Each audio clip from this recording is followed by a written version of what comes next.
জানতে পেরেছি তোর 1 মাসের ইনকাম ছিল 1 কোটি টাকা, এটা কি সত্যি কথা?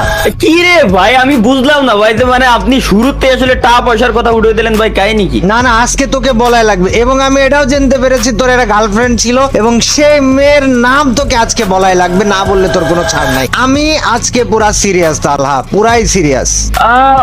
ওকে ওকে ওকে, সব বলে দেবো আজকে আপনার সামনে, সব লিক করে দেবো আমি, কোনো সমস্যা নেই।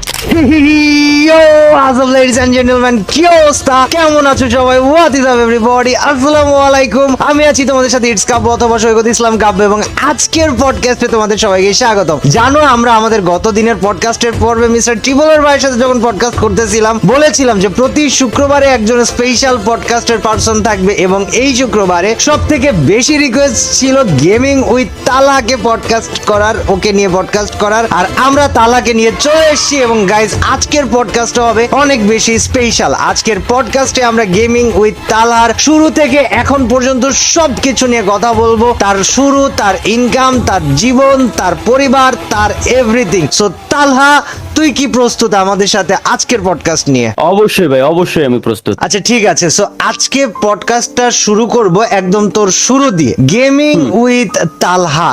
এই গেমিং চ্যানেল শুরু করার আইডিয়া মাথায় কিভাবে আসে? ভাই প্রথমত কথা হচ্ছে কি, গেমের ভূত আসলে কার না চড়ে ভাই। ছোট থাকতে এমনও সময় গেছে, আমার একটা নোকিয়া ফোন ছিল, N73 মেবি।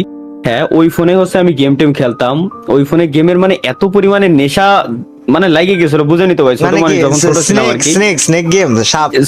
সাপের গেমের না, সাপের গেমের পরে আসলে হচ্ছে আপনার প্রিন্স অফ পার্সিয়া।